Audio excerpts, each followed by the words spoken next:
My name is Gerdson Major, and we will be doing a discussion on white supremacy and discrimination in the United States. To start off, please tell me your name, birth date, age, and profession. My name is Weissberg. I'm 73 years old. I'm an educator. How long have you lived in Florida? 42 years. And are you married? I am married. For how long? I've been married for 50 years. 50 years, that's nice. Do you have any children? We have 2 daughters and 4 grandchildren. Oh, that's nice. And what are the names of your parents? My parents, my father's name is Sam. He passed away some time ago, Sam Weissberg. My mother is actually my stepmother. My father married her when I was 7 months old. My birth mother died in the displaced persons camp that we were in after the war. Her name is Victoria. And is it true your parents also survived the Holocaust? They did, but my birth mother died shortly thereafter. After the Holocaust was over, after the war was over, we ended up, not me, my parents ended up in a displaced persons camp in Germany. And that was basically a refugee camp. When I was born in the camp, and when I was about 7 months old, my birth mother passed away. And then my father took this little 7-month-old baby and was looking for his family, and he finally found a brother in Paris. And then he went to Paris when I was about 8 months old. And so I was raised there. About a couple of months after being in Paris, he met another woman who was a survivor also. She becomes my stepmother.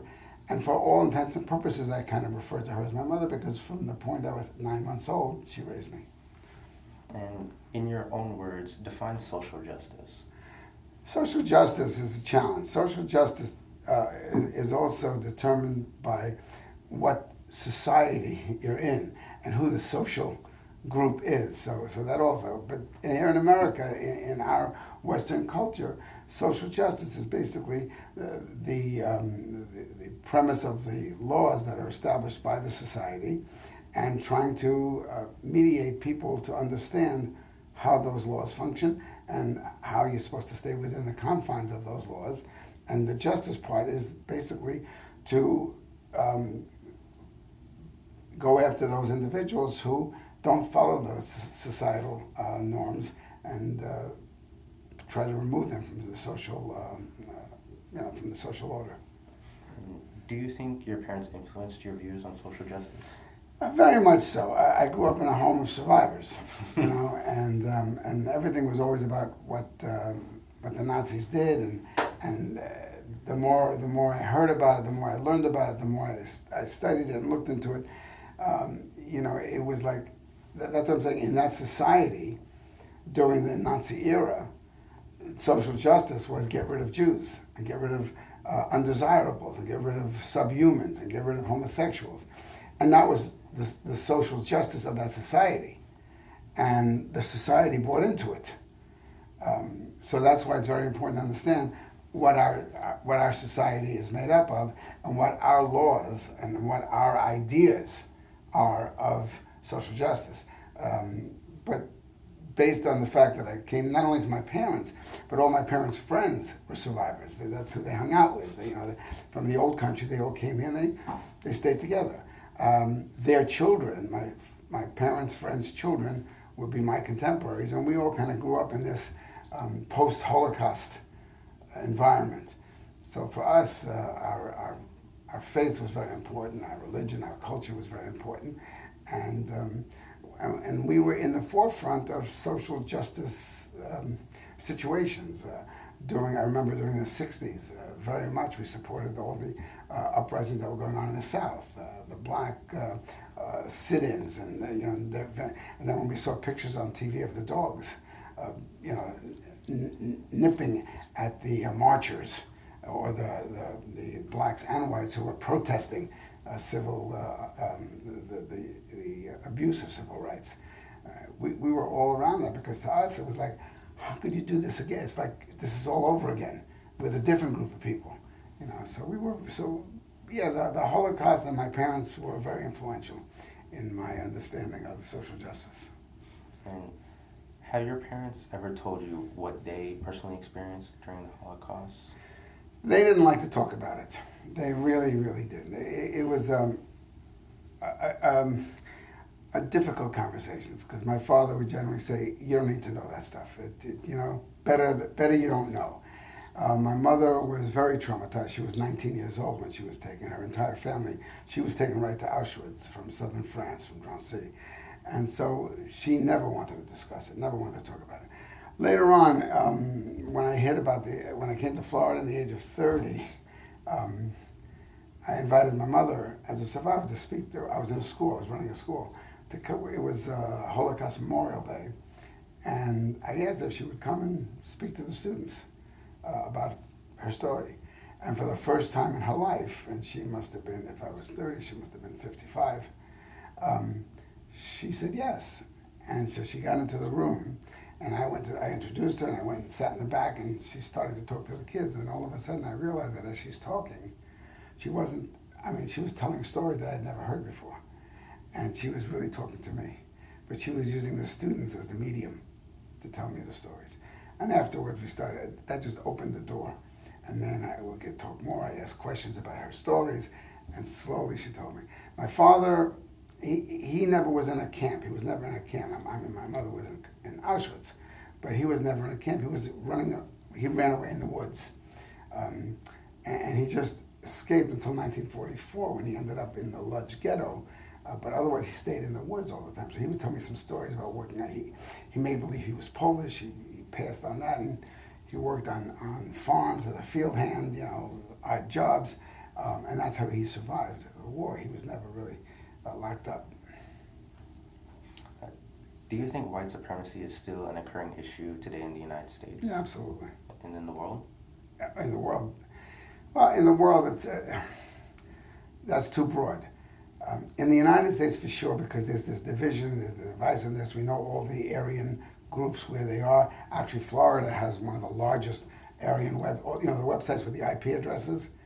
The majority of the IP addresses are North Florida. The other places, they're in Utah, Montana. But in North Florida, we have a tremendous amount of white supremacists, Aryan. In the world, it's hard to say because in Africa, you're dealing with different groups. Africa's a giant continent, with almost altogether in Africa, almost 1 billion people. And it's not white supremacy there. It's Islamic supremacy in certain countries there. It's supremacy of certain tribal perspectives. The Hutu and the Tutsis, that's not white supremacy, but one considers himself superior to the other. In Asia, it's not white supremacy. It's issues, again, with religion and anti-communist and that element. So you can't say in the world, because Europe also doesn't have that sense of white supremacy. Europe really doesn't. That would be the other place where you have whites, if you will, Anglo-Saxons. And I've been to Europe many times. My family lives in France, my family lives in England. And white supremacy doesn't really rear its head there. When there's terrorist attacks in those countries, they don't blame the Muslims for it, they blame terrorists for it. Whereas here in America, we right away go into the religious perspective of who the people are. So you're saying that not just white supremacy, it's just a form of racial supremacy in general? Oh, that absolutely. Oh. That racial supremacy, absolutely, Gerdson. That permeates the world, that permeates society. One group always thinks they're better than the other. I don't know why. Since the Charlottesville Unite the Right rally in 2017, do you think white supremacy is experiencing another resurgence like it did in the 1920s? Oh, yeah. Maybe not to the extent of KKK or other kind of groups that really go around terrorizing people, but I do believe there's a resurgence of a different order. Part of the different order is domestic terrorism. Domestic terrorism is a form of white supremacy. When you look at all these kids, young people, who go out shooting, they always think that they're superior and the people that they're shooting are inferior. And there's a lot of shooting and terrorism, if you will, in America of these white people. When they go look in their houses and their computers to see what motivated them. And they find all this Nazi paraphernalia. They find all this white supremacist websites that they've been on, and so they've been basically absorbed into that white supremacy world, and then they decide they're going to go out and do something about it. Now, did you ever participate in any social justice campaigns, like protests? Yeah, when I was in college, very much so. Which one? We marched on Washington. I marched on Washington. Very much, I was an anti-Vietnam person in the 60s. And then in our school, we had protests where I remember there was an issue about blacks not being racially identified, and they weren't permitted to come into the school because of their scores, or I can't remember the detail, but I remember we all went out there and we protested that perspective. As a result of that, in the next few years after that, came out this whole concept of blacks weren't treated properly, weren't educated properly in the lower grade, and that's why they come in with their SAT scores and all that with a deficit, because of their lack compared to whites. And also, I started getting involved as a teacher when I started looking at these tests, and I realized that some of the tests are biased. When they have a reading comprehension question that talks about yachts, okay, and they're asked to explain, certain, and you realize that certain kids, like in my class, I taught in Harlem, basically black and Hispanic students, they didn't know what a yacht was. They couldn't even picture a yacht. And then here was this question on their reading comprehension test, a state test, not my test, about yachts. And of course, they got the answers wrong because they didn't know what a yacht was. Is it a raft? Is it a steamboat? What's a yacht? So part of that, we were involved as educators in protesting the kinds of questions that were on reading comprehension tests, that these questions are very biased questions based on what white children know and not based on what ghetto children know. And have you yourself ever been discriminated against for being Jewish? I grew up in New York. Not really. Okay. Lived in a Jewish neighborhood. I went to a school where maybe 40% of the population was Jewish. I never felt that. Not really. So, have you ever witnessed any form of discrimination? Yeah, that I've witnessed, where groups of people, even in conversation, where people would say things about, others, and I would usually try to shy away from that because I was never comfortable when they started talking racial talks and among whites, jokes. I used to, pan the jokes. I never cared for racial jokes, Polish jokes, Jewish jokes. That never appealed to me. But that's where I would have picked up on those kinds of things. And have you always known that you wanted to be a teacher? Always? No. No, I wanted to be in the Foreign Service. I wanted to be a diplomat. And then Vietnam came along. I didn't want to go to Vietnam. And one of the ways of not going to Vietnam was to teach in the inner city schools. That was a deferment, which is fascinating because, in other words, they needed men teachers in the inner city schools. So if you could teach in the inner city school, you didn't have to go to Vietnam, because they kind of qualified that as it's a war zone there. So that's it's the same war zone. Not really though. And so I started teaching. And my wife was a teacher. She always was going to be a teacher. That was never her. And she got me a job in her school, and she kind of mentored me because I never majored in education. And I quickly grabbed a couple of ed courses, and we taught in the same school. She got me a job in her school in Harlem, and I got into it, and I really kind of liked it a lot, and I felt very productive, and I saw results of what I was doing, and I quickly learned on the job. I went and took a degree in education, educational specialist degree, because I didn't have that. So it was another master's. I already had a master's in public administration because I was going into the Foreign Service. But I ended up taking another degree in education and subsequently a doctorate in education, because I decided at the end, when there was a lottery, a draft lottery, and they would go by your birth date. And when they had this lottery, they picked a number. So September 14th was number one. So anybody born on September 14th was definitely getting drafted. They were number one. And anyone up to the numbers of about 150, 200, there's 365 numbers, was for sure getting drafted. If you were over 200, no chance you were going to get drafted. So all the guys in my school I remember that night that they pulled the numbers the first time. It was in '65, and all the guys in the school who got pulled the 200 plus number, the next day they quit. They were out of school. They didn't need the deferment anymore. But I stayed. I said, I like this work. It satisfies me. And then slowly I got more degrees in education. I made myself more of an educator and a qualified educator, and I got into teaching. So now, tell me about your time in Davie and the KKK presence there. So I came down to Florida for a job as a principal of a school. It was a parochial school, a Jewish parochial school, in Hollywood, Florida. And there I was, I was learning the ways of Florida also. And this goes back to 1977. It's not the South Florida that we see today. Okay, it was a little bit more rural, at any rate, I started the school. The school had 45 kids, and they hired me literally to help build the school and bring it in.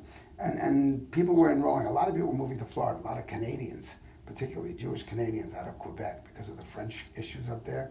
They were coming down. So the school was getting populated very much. And one family came in, and that family came in with 3 daughters, and they were going to sign up for school. 3 kids at one shot. I said, wow, that's going to really elevate the school numbers. And they signed up. It's a private school, a Jewish private school, but it's tuition based. You got to have money to enroll your kids. And I was talking with the parents of this wonderful family, really lovely family, and I said, okay, so they came down from the north, from I think it was Chicago, and they were enrolling their kids, and they just bought a house. He was so excited, he just bought a house. I said, oh, great, where'd you buy the house? And he says, in Davie. So I said, at that point, we kind of knew that Davie was a little bit white community, very white community, southern white community. They had rodeos in Davie. They had country music bars in Davie. It was very, we would call it, redneck type of a community in Davie. And you kind of stayed away from Davie, which is right over here. I mean, it's not far. And he said he bought a house in Davie. I said, oh my God, do you understand what kind of community you're going into? Well, no, the realtor, they didn't know. They just came down from New York. The realtor said it's a great deal with them, and it was a great deal. We're happy to buy it. Look, we have 3 daughters. We needed 4 or 5 bedrooms. Everyone, Okay. The night that they moved in, the KKK surrounded their house and planted a cross in their front yard and put it on fire and threw rocks into their windows and then ran away. We heard about this the next day, of course, and it was all over the news, everywhere. But it was also kind of the last hurrah for the KKK. The FBI came in, and the FBI quickly investigated this and checked all this out, what was going on. The city manager, they discovered, of Davie was a member of the KKK. 2 members of the commission, of the Davie City Commission, were members of the KKK. And the FBI was the one that, and pretty much all of those people got fired. And they reconstituted the city commission, and they hired a Jewish city manager. Because they said, this can't happen again. So, and they really were concerned about the reputation. This is 1977, KKK with the white hoods and the whole shebang. Anyhow, that was the last incident in Davie since I've lived here, was that incident in '77. And clearly, things changed. My daughter lives in Davie. She has a beautiful house. My 2 grandchildren, they live in Davie. Davie has become a significant Jewish community. Synagogues are in Davie. It's like, okay, so Davie's undergone a major change. But that was like really an awakening at that point in time. Wow, they're still around, and they're still racist, and they still believe that. And this was against a Jewish family, not a black or, And of course, for us in the Jewish community, this was a big thing. Why do you think people adopt a belief like racism or anti-Semitism? There's two different things. Anti-Semitism is a different thing. Racism, I really believe that people who need to always feel themselves superior to other. It's the concept of the other. And Viktor Frankl speaks about that a lot, about the other and how people always want to be superior to something, particularly if they're not. So they want to show themselves on a higher rung on the ladder, towards the top. So racism, it permeates the world. It permeates societies all over. It's just it's an endemic situation that people are. That's human nature. Anti-Semitism is something else. Anti-Semitism is very specific, and almost all the races zero in on anti-Semitism. It's interesting that the term anti-Semitism doesn't come into the lexicon until 1876. Prior to that, the things that were against the Jews in the Middle Ages, in the earlier days, we call it anti-Semitism, but the word itself doesn't come in until this guy Wilhelm Haar in Germany in 1876 defined the Jews as a race, and he called them Semites. And he said, they're not a religion. You can't change a Jew because it's not a question of changing the religion, getting to convert. Even when they convert, they're still Semites. And they'll always be Semites. And he created this whole system of measuring eye distances and measuring noses and measuring temples. And the anti-Semitism permeated this anti-Jewish feeling, which was always revolving around Christianity. And Jews were blamed for the killing of Christ. And that just permeated societies. The popes always said that we always have to keep the Jews around to show Christians and show the world what happens to Christ killers and how they should be treated. So that's a different kind. It's not just racism. Anti-Semitism is a very special and unique type of racism, if you will. Now, last question. Do you think racism will be erased or further ignited as the nation's immigrant population continues to grow and transforming the country into a majority minority? Well, the majority minority of this country is definitely happening. I think 2 years ago we hit more non-white kindergarten children than white kindergarten children in American public schools. And what's resulted in that is white flight. And that's also why we have that. A lot of families chose to go to private schools or parochial schools, so as not to be in a school where the majority of the school is non-white, if you will. So that tells us, that's an indication that, racism is still there. And as the minority population becomes the majority population, there'll always be enclaves of racism. And there are those that are not. I mean, you talk about the millennials who are very open-minded, the millennials who really, which is, the next generation, if you will, that's going to be the leadership in America in another 20, 30 years. The millennials will take over leadership in America. They have, I think, a better perspective on being more open-minded. The growth of intermarriages is phenomenal. Interracial marriages. You see it everywhere now. It's on TV. It's in advertisers. You see a white and black couple. The society is trying to say it's okay, and it's okay. Will there be pockets of discrimination? Yeah, there'll always be pockets because there always will be. But I think our society is growing a little bit more sophisticated, and we're accepting more and more the fact that race is not an issue about people. People are people. And you don't have to like someone, not because he's black, you don't have to like him because you don't like him. And you don't have to like everybody. But certainly not because of their racial differences, but because of a person that is disliked. And we have to start to measure that, and we have to be able to do that openly. And we're afraid to do that openly. Because we're afraid that if you don't like somebody, and it comes out you don't like that person because of the person that he is, it's going to be the race card. You're a racist, that's why you don't like that. No, I don't like that person because he's mean, he's not nice, it's got nothing to do with this, he's just not a nice person. I don't like that white person because he's mean, he's a bitch, I don't like that person. Well, yeah, but that's the only reason you don't like him is because you're black and he's white. No, it's got, so I think we have to get past that understanding so that we're not afraid to use the race card. We're not afraid of the race card, because that's still operative. That's still operative. When President Obama, look, we had a black president, that was major. But very often when a white person would speak out against him, or really politically was totally against him, excuse me, the race card popped up. Well, we know why you don't like him, because he's black. No, I don't like him because I don't like his political points of view. I don't like the way he's addressing things. I don't like the way he's signing his executive orders. I don't like his executive order. But it would come back to, because he's black, and that's why you don't like him. So once we get past that, I think we'll be on better footing. Thank you for taking the time. My pleasure, guys. Thank you for all the questions. Thank you for making me think about this and processing this. All right, good luck to you, buddy. Thank you.